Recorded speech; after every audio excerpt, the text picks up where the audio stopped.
categorically denied that walang troll farm ang Malacanang. Ay, wala. Wala kami. Ay, wala. Wala kami.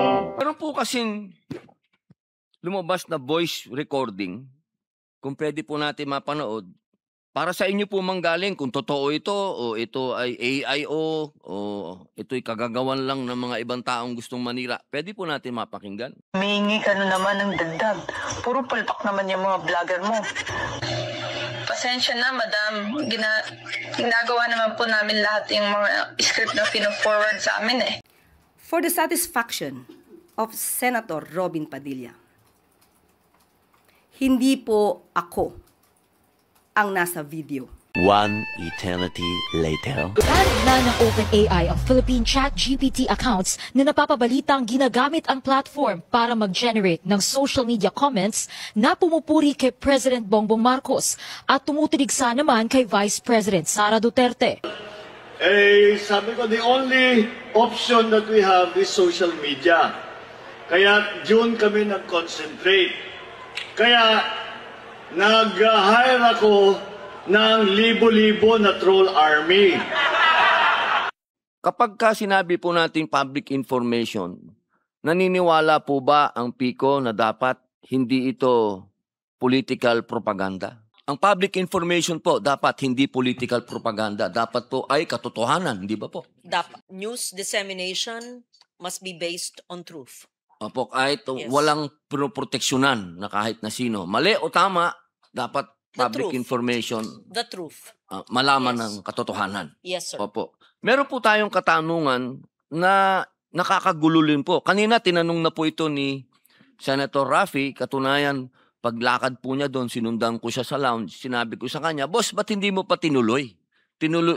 Tinanong mo na eh." Yung patungkol po sa mga troll, ito po kasi ay kalat na kalat. Alam naman po natin na ang troll ay pinanggagalingan ng bullying. At alam naman po siguro ng ating ahensya na pati po sa pribadong buhay at personal na buhay, marami na pong napapahamak sa bullying.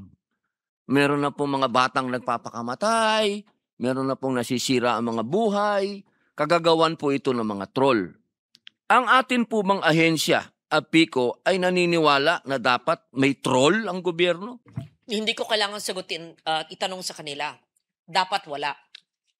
Ayon sa kanila po, ay wala. Pero actually, talaga bang wala? Sa mga resources na binibigay sa inyo, malay naman namin na wala. Kasi yan ang kalakaran. I mean, I'm speaking for myself. I mean, Opo.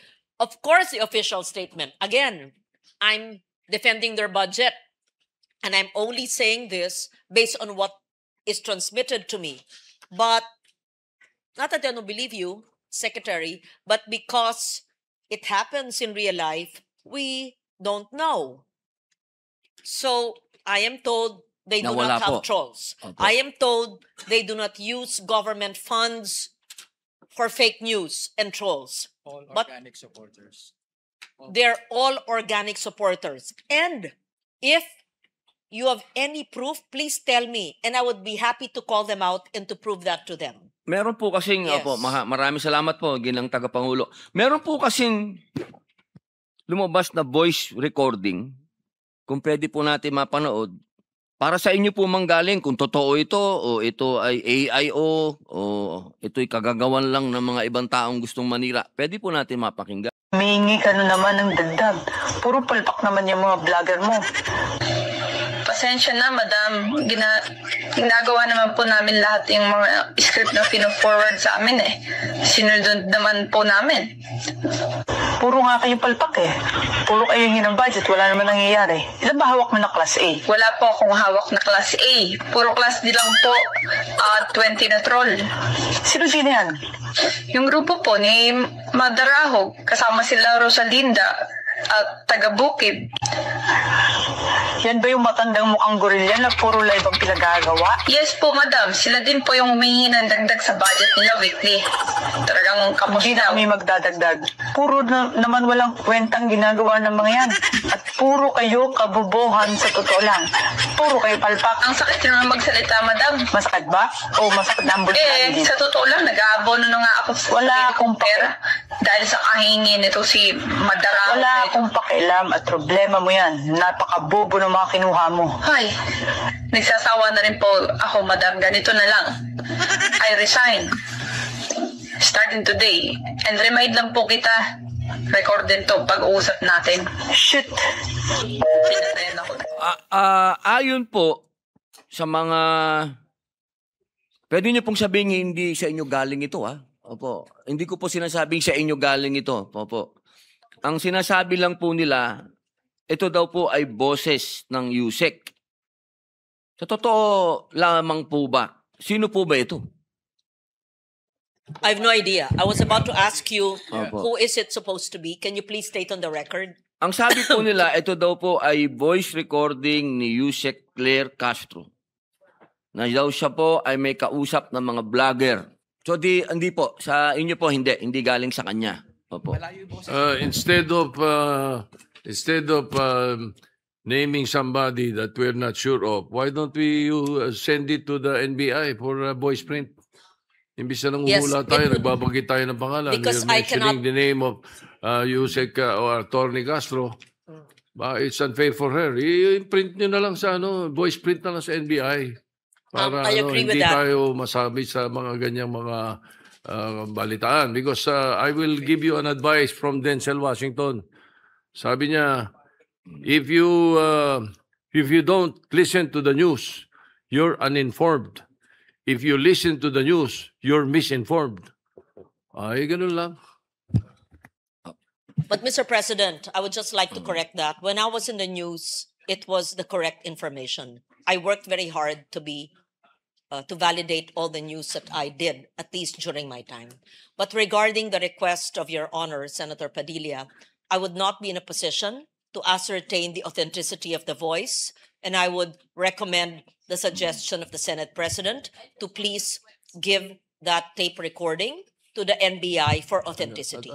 Opo. And therefore, we leave it at that. The voice print and the authenticity of the recording kasi madaling i-splicing ngayon yan. Yes. Madaling Yes. So gawin I yan, would not say it's true. I would not say it's AI. Let the experts determine that. Opo. Kaya po natin tinatanong po yung ating tiga Pico kung may alam po sila dito. Sasagimin lang mo naman nila kung oo o hindi. Yun lamang naman po. Opo. So kung meron pong kumpirmasyon na hindi po sa inyo galing ito, meron din po tayo kasing isang video na inaamin po ng ating Pangulo na merong troll. Pwede po bang papalabas po natin yon? Nag-start talaga ito dahil noong 2016, nagpo-protesta tayo, wala tayong makuha na oras sa ABS, wala tayong makuha sa Channel 7, wala tayong makuha sa Inquirer, wala tayong makuha sa Philstar, binabanat-banatan tayo ng Rappler. Sabi ko, the only option that we have is social media. Kaya June kami nag-concentrate. Kaya nag-hire ako ng libo-libo na troll army. Ipapakilala ko sa inyo ang ating... So, yun lamang po. Uli, tatanungin ko po kayo.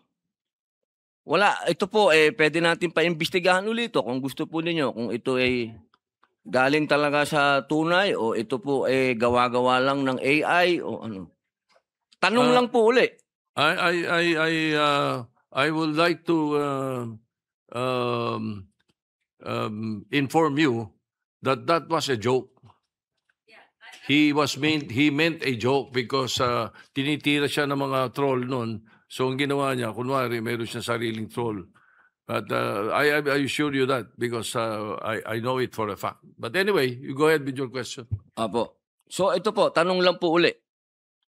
Kung joke man po ito o hindi, kayo po ba sasabihin niyo uli sa amin at naririnig po ng taong bayan na wala kayong troll sa gobyerno? Yun lang po ang kailangan natin linawin. Opo. For the satisfaction of Senator Robin Padilla, hindi po ako ang nasa video. video clip. Dahil sa ating pagkakaalam, itong video na to ay lumabas na noon pa at ibang muka ang pinapakitang binabanggit na madam. Hindi nga po ito kinover ng mainstream media. Dahil lumalabas, ayaw nila maging lihitimong balita ito nang hindi naman nila alam ang source. So, I deny that the person, or kung sino man sa dalawa doon, na it's I who was talking to a certain vlogger.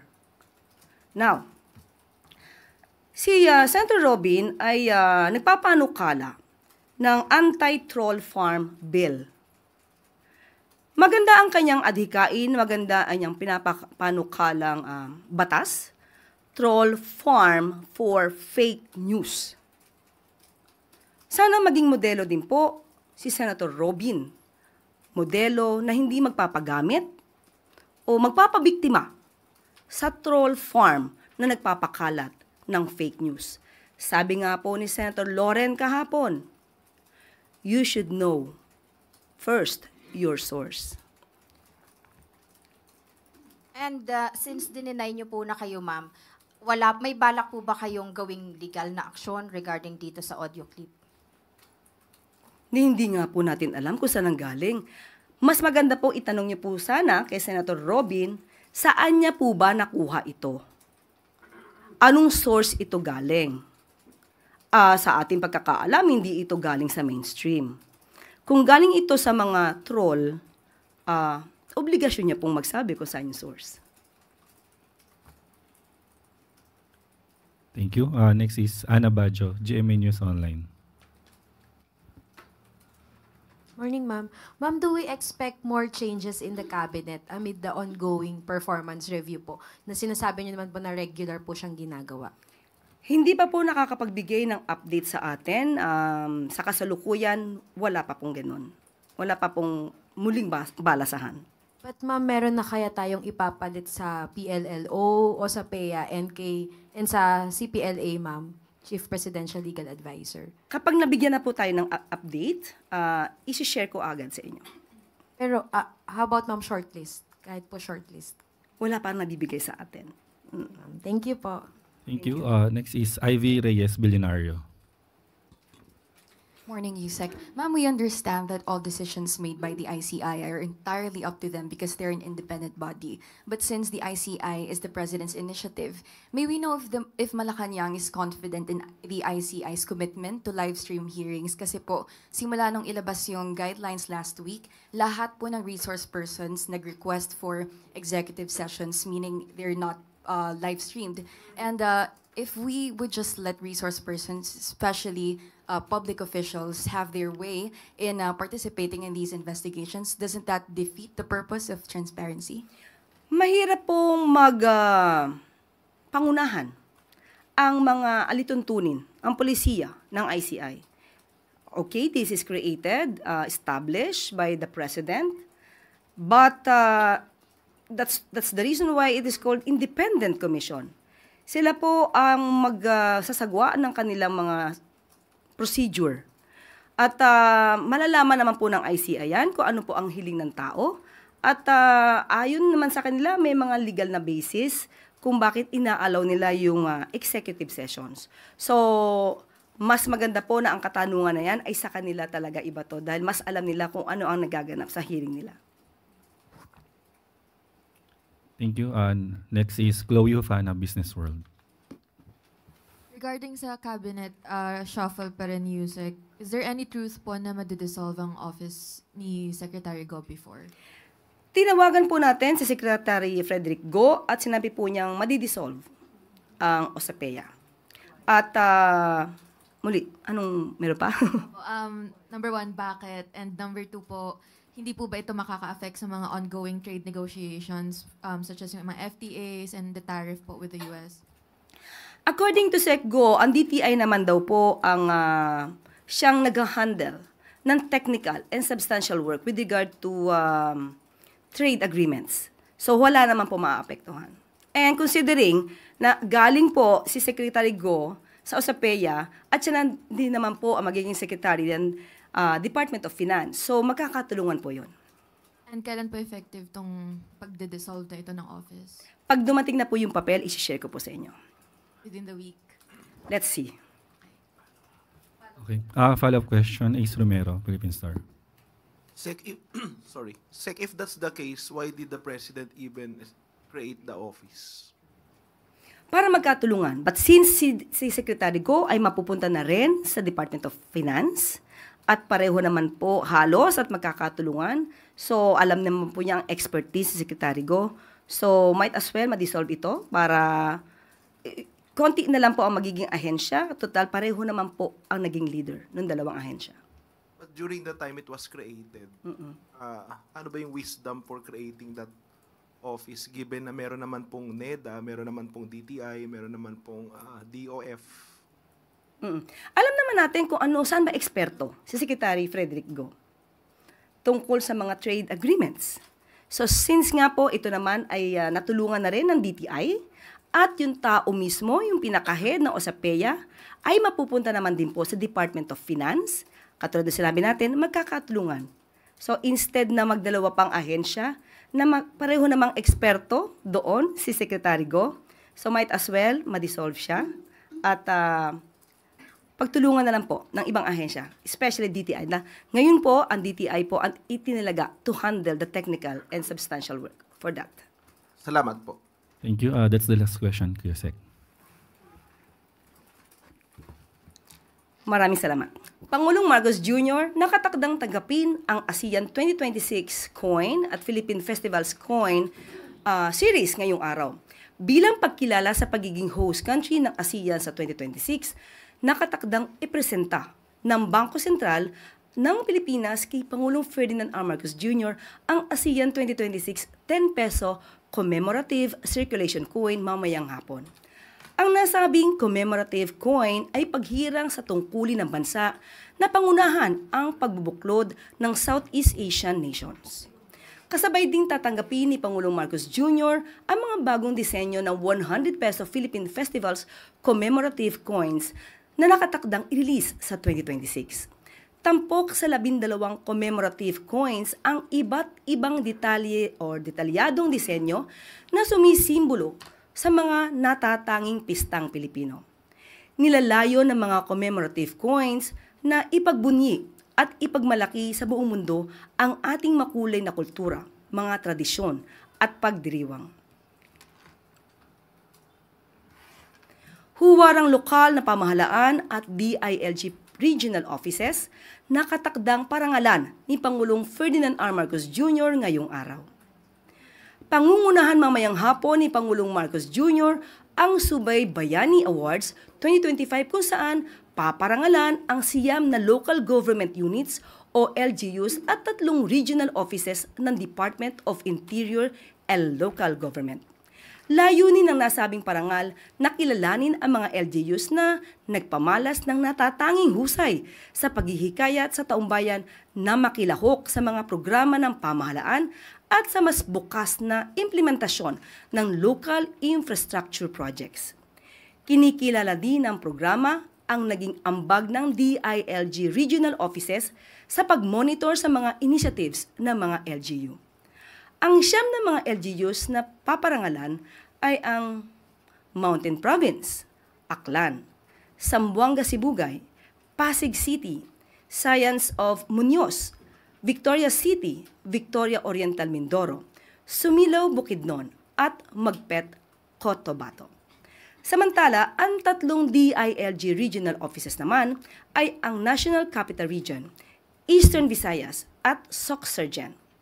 Ayon kay Pangulong Marcos Jr., mahalaga ang papel na ginagampanan ng mga LGUs at DILG regional offices upang masiguro na nababantayan ang mga proyekto ng pamahalaan. Ang Subay Bayani Awards 2025 ay itinatag noong 2021 na may layuning palakasin ang local transparency, accountability at participatory decision-making ng local government units. At dito na po nagtatapos ang ating press briefing. Magandang araw para sa bagong Pilipinas. Nabuking ang umano'y malisyosong paggamit ng ChatGPT ng PR firm ng anak ni ultra-bilyonaryo Yossi Tanco. Ang goal, siraan daw si VP Sara noong eleksyon. Yan ang agenda report ng ating Mojo, Joan Manalo. Na ng OpenAI ang Philippine ChatGPT accounts na napapabalitang ginagamit ang platform para mag-generate ng social media comments na pumupuri kay President Bongbong Marcos at tumutuligsa naman kay Vice President Sara Duterte. Sa report ng OpenAI na may pamagat na Disrupting Malicious Uses of AI, sinabi nito na may ChatGPT accounts na ginagamit ang kanilang AI platform para gumawa ng English at Taglish comments in bulk volumes. Ang mga nasabing comment posted daw on TikTok and Facebook at nakapokus umano sa mga politikal at current events sa bansa, partikular na sa hidwaan ng Duterte at Marcos camps. Revelasyon din ng OpenAI, konektado ang aktibidad na ito sa Common Sense, na isang commercial marketing company sa bansa na nakabase sa Makati City. Ang founder at tumatayong CEO at president ng kumpanya, ang bilyonaryo na si Joseph Agustin Tanco o mas kilala bilang Jager Tanco. Kilala rin si Tanco bilang pinakabatang board member ng Philippines First Insurance Company Incorporated. Naupo siya noong 2016. Siya rin ang president at CEO ng Maestro Holdings, Philippine Life Financial Assurance Corporation at PhilCare. Kasalukuyan din siyang kasapi ng Board of Directors ng STI Education System Holdings bilang Vice President for Investor Relations. Ulat ng OpenAI, ginamit umano ng theater actor o ang mga nasa likod ng comments ang ChatGPT para i-analyze ang social media post tungkol sa political events sa bansa, lalo na tungkol kay PBBM. Ginamit din nila ito para mag-suggest ng appropriate themes bilang reply sa mga nasabing post. Sunod naman nilang ginamit ang AI platform para mag-generate ng maiikling comment na kadalasang may 10 words na haba na naaayon sa proposed themes. ChatGPT din ang naging instrumento para makapag-generate ang theater actor ng PR pitches at statistical analysis na naging daan para mabuo ang 5 TikTok channel na pinopromote daw ang Pangulong Marcos. Tinawag ng OpenAI ang operasyon na ito bilang Operation High Five. Nagsimula raw mag-post ang 5 TikTok account na ito nitong mid-February. Sa Facebook naman, ang mga comment na mula sa nasabing operasyon ay madalas nakikita sa mga post at report ng iba't ibang news outlet. Posted din daw ito sa mga kagagawa lamang na Facebook account at madalas ay wala pang online friends. Ilan sa mga komento, patama o parinig kay VP Sara. Dahil dito, mas umiigting pa raw ang tensyon sa pagitan ng dalawang kampo. Wala pang komento o reaksyon ang Common Sense tungkol sa report ng OpenAI na unang nilabas noong June 5. Para sa agenda, Joan Manalo, Billionario News Channel. Categorically denied that walang troll farm ang Malacanang. Ay, wala. Wala kami. Ay, wala. Wala kami. Siguro binabato niya. Binabato lang ito mamabata sa to. Baka kasi yung kabila meron. Okay. Well, diba? Kaya nga, pero kung mag-aakusa ito sa inyo, dapat may resibo. That's why. Yeah, One eternity later. 2016, nagpo-protesta tayo, wala tayong makuha na oras sa ABS, wala tayong makuha sa Channel 7, wala tayong makuha sa Inquirer, wala tayong makuha sa Philstar, binabanat-banatan tayo ng Rappler. Eh, sabi ko, the only option that we have is social media. Kaya June kami nag-concentrate. Kaya nag-hire ako ng libo-libo na troll army.